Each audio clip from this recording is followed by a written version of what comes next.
చాలామంది అనుకుంటారు యూట్యూబ్ అంటే చాలా ఈజీ అని. ఒక్క వీడియో తీస్తే డబ్బులు ఆటోమేటిక్గా వస్తాయి అనుకుంటారు. కానీ నిజం చెప్పాలంటే యూట్యూబ్ క్రియేటర్ అవ్వడం చాలా కష్టం. ఒక వీడియో చేయడానికి ముందు ఐడియా కావాలి, స్క్రిప్ట్ రాయాలి, తర్వాత వీడియో తీయాలి, టైటిల్, సౌండ్, బ్యాక్గ్రౌండ్ అన్నీ సెట్ చేయాలి. ఒక్కసారి తీసాక సరిపోదు, చాలా టేక్స్ తీయాలి.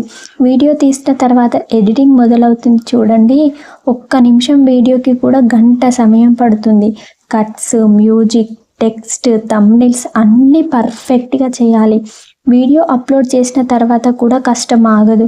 టైటిల్, డిస్క్రిప్షన్, హ్యాష్ ట్యాగ్స్ అన్నీ సరిగ్గా పెట్టాలి. ఎంతో కష్టపడి చేసిన వీడియోకి వ్యూస్ రాకపోతే చాలా బాధగా అనిపిస్తుంది. రాత్రి వరకు కష్టపడి అప్లోడ్ చేసిన వీడియోకి 100 వ్యూస్ రాకపోతే అసలు ఆ బాధ మాటల్లో చెప్పలేము. అయినా క్రియేటర్ మరుసటి రోజు మళ్ళీ ప్రయత్నిస్తారు చూడండి, అది అసలు వాళ్ళ ఓపిక. ఒక్క వైరల్ వీడియో వెనకాల చాలా నిద్రలేని రాత్రులు, ఫెయిల్యూర్స్, మౌన పోరాటాలు ఉంటాయి. అందుకే యూట్యూబ్ ఈజీ అనుకునే ముందు ఒక క్రియేటర్ పడే కష్టం, సమయం, ఓపికని గౌరవించండి.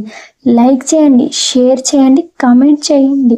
మీ చిన్న సపోర్ట్ ఒక క్రియేటర్ జీవితాన్ని మార్చగలవు. ఎనీవే, ఇంతసేపు వీడియో చూశారు కదా, ఒక్క లైక్ చేసి మన ఛానల్ని సబ్స్క్రైబ్ చేసుకొని వెళ్ళండి friends. Thank you. Bye bye.